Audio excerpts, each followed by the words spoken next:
I noticed for myself that every time I'm actually able to truly surrender and let go or detach of the thing that I want, it ends up coming in. Like it ends up manifesting as soon as I surrender and as soon as I really detach. But the issue is, I think a lot of people don't fully reliably understand how to detach or how to surrender, because for every new manifestation that you want, it's a different approach. And for different manifestations, it's a different type of surrender. For example, when it comes to money, it's seen as more difficult to surrender and it feels more challenging to surrender because it's linked to security, right? Like if you don't get the money you need, you might not be able to get the basic needs that you need. Versus when you're manifesting something that's like, I don't know, a handbag, an extra handbag that you don't really need, but you just want because, whatever, like your soul just wants a handbag. It's not as related to security, and it's related to another kind of need that you want to fulfill. Maybe it's wanting to be seen, maybe it's wanting to fill an egoic desire. So my point is, with every manifestation that you want, the approach to surrender is a little different, and it depends on what it is you think you're actually trying to achieve when it comes to that manifestation. So it's really about decoding the specific manifestation that you're trying to achieve or get, and understanding these few things about surrender. The first thing I want to really help you understand is that you cannot fake your way to surrender. You cannot pretend to be surrendered. You cannot pretend not to care. It's truly this underlying emotion and underlying energetic. You have to, in order to truly reach surrender, you genuinely have to let go. And that's often very difficult for people because we're not taught how to do that. We live in a society that's very focused on productivity and control and achievement. But surrender, it's this very subtle and very perfect kind of balance that you have to reach in order to be surrendered, but also still pursue what you want, right? And the second thing that I want people to know is that surrender is often misconstrued as something like not thinking about what you want or completely not wanting something. And it's not true. We live in a physical world. We're humans and we want physical and material things, and us wanting physical and material things is part of the whole process. Like it's fun to achieve what we want in the physical world, and it's fun to have material desires manifest, and that's why we're here. And it's not about it being good or bad, but it's just part of the experience. So it's okay to want things, and you can have anything that you want. So surrender is not about not wanting things or not wanting what you want. It's about letting go of control of getting what you want. I've been struggling and dabbling with how to surrender for a long time now, because I know that every time I truly surrender is when my manifestation comes in. So I kind of sometimes try to force my way into surrender, or like just knowing that I can get what I want by surrendering. I try to be in surrender, but it's not a place that you get to by trying to get there. It's like I said, a very honest and very humble experience that you get to, and you cannot fake it. But there are certain kind of ways that I taught myself how to get to surrender, but without forcing it or faking it. And that's what I want to share today, because I also haven't heard anyone talk about it in this specific way. So the way I see surrender, or the way I noticed myself being able to surrender when I want something, is first of all, I accept that I want that thing. I accept that I want it and I identify exactly what I want. When I say accept, you truly just need to accept that you want this thing. It's not bad to want certain things. Or anything that you potentially would want, and you can truly have anything that you could potentially want, like as big as you can dream. And there's a lot of perspectives that say like, oh, you shouldn't want such big things, or if you're super rich, you need to give it away, and like all these kind of, I want to even say, limiting beliefs that are created in the world in order for you to feel guilty about wanting certain things. But the thing is, you have to realize that you live in a physical world, and if you want something and it's in your imagination, it's something that you can truly have in your physical reality too. You wouldn't imagine something, or you wouldn't want something if you couldn't have it. And desires are just your soul and you can even say future self pointing you in the direction you want to go, because without desire we would just be like kind of like blobs doing nothing. But desires show us how to move forward, right? Like that's a goal that we want, that's somewhere something that we're striving for, and that brings like excitement, that brings life to life, basically. So let's say, for example, I want to manifest my soulmate. I'll use dating as an example because it's very easy to understand in a practical way how this works in a dating scenario. So let's say I'm trying to manifest my soulmate, and I identify exactly what it is I want. Like I can make a list about what I want, like the features, the traits, the characteristics of that person. I can also write down a list of the things that I want to feel in this manifestation. So really getting clear on what it is that you want and accepting that you want that.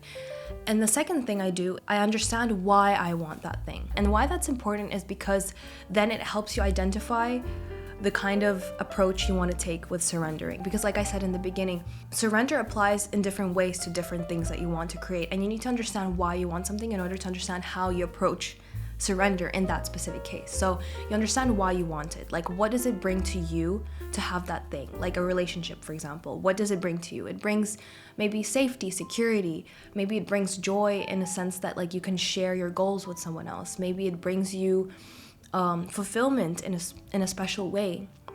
And it's important here to realize the reasons that you might want this out of ego. And by ego, I mean like to, fulfill some kind of need that you have that you feel you cannot fulfill yourself. Like, let's say, for example, you want a relationship in order to feel worthy in the world because people tell you, why aren't you dating yet? Or why don't you have a boyfriend, girlfriend yet?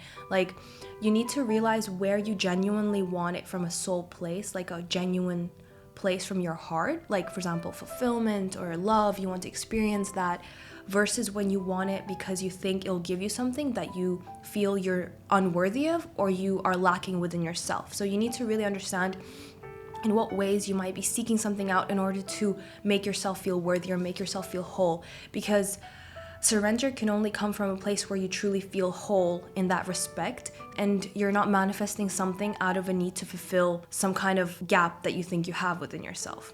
And I'll get to that more later, but for now, understanding that you want something and understanding why you want something is basically the first steps to identifying then how you're going to surrender. Now, when it comes to surrender, what I realized works for me the best is being okay with not having that thing. And it's a bit different from not caring, because I know I want that thing and I know it would bring me joy and happiness, and I know that I do care if I get that thing or not, right? But you have to be okay with the potential of not having that. And the way I get to that place of surrender, of being okay with not having it, is by, one, creating alternatives for the thing that I want. So kind of showing myself mentally that, like, or even physically, like, actually, I don't need to have it in this specific way that I imagine in my head, because there are other options. So this is why I said dating is a good example, because let's say you have a specific person that you like and you're only stuck on that specific person. Obviously, you're automatically going to go into like control mode. You're going to want them really badly. You're going to want to create everything and do everything that you can in order to just specifically get them. You aren't open to other potential people.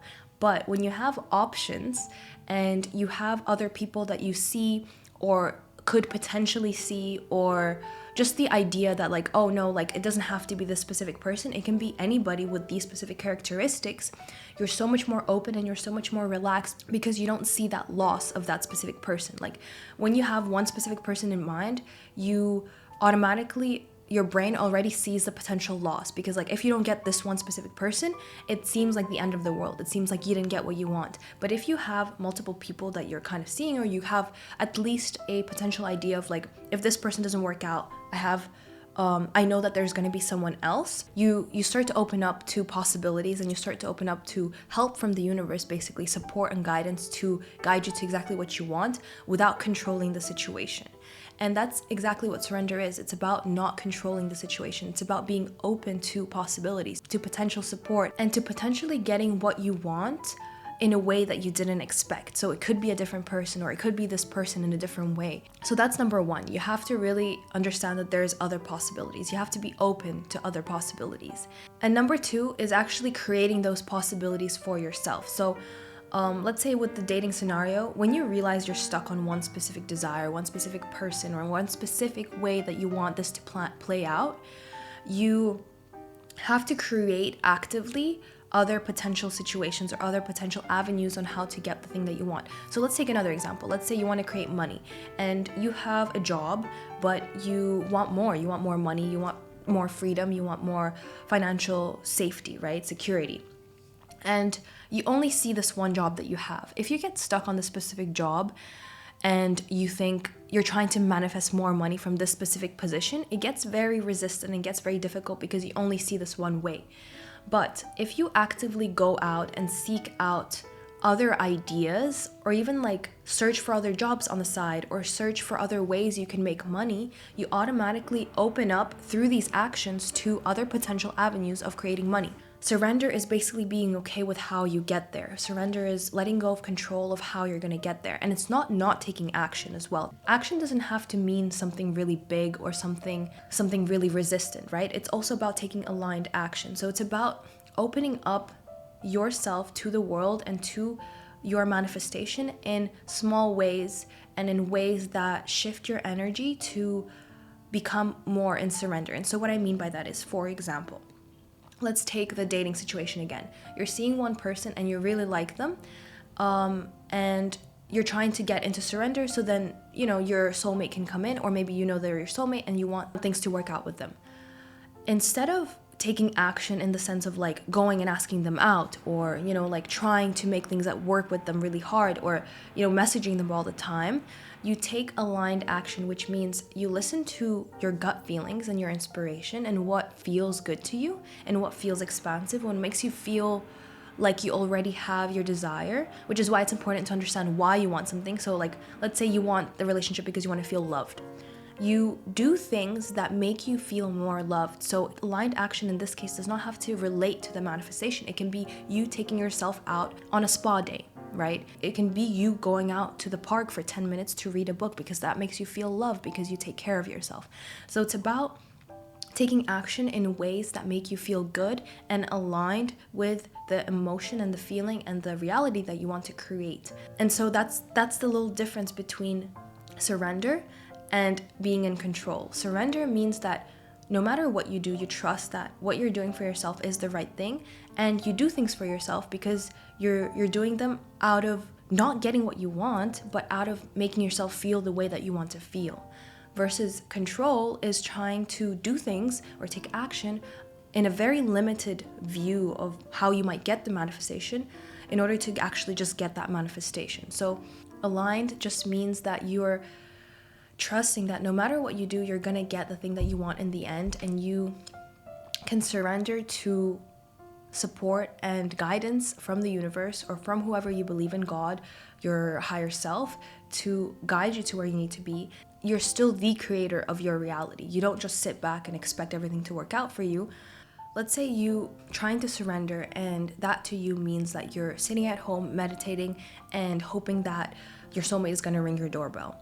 The reason that doesn't work, or that is actually hindering you from truly surrendering, is because you give your power away by expecting the universe to just throw something onto your lap. You're not realizing that you are co-creating with the universe, and you're an active part of creation, and you're an active part of achieving the manifestation that you want. And when you're expecting something to just fall into your lap and not have to do anything for it, it keeps you small and it keeps you in victim mentality, because when we're truly powerful and when we're in our power, we feel like we can create anything, right?